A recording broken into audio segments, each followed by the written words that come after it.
miradi mingine ya kimkakati imetekelezwa. Tulikuwa na upungufu wa umeme kwenye nchi yetu. Tulikuwa na mgao wa umeme. Tulikuwa na katika ya umeme.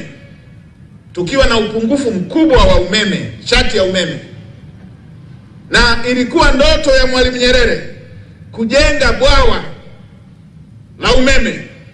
Na Rais Magufuli akasema bwawa hilo lijengwe, pamoja na kwamba wakubwa wote wale walikuwa wataki, akasema hili litajengwa.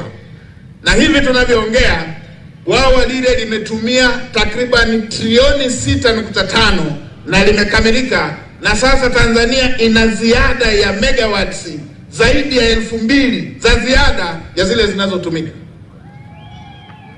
Hiyo ndio Tanzania.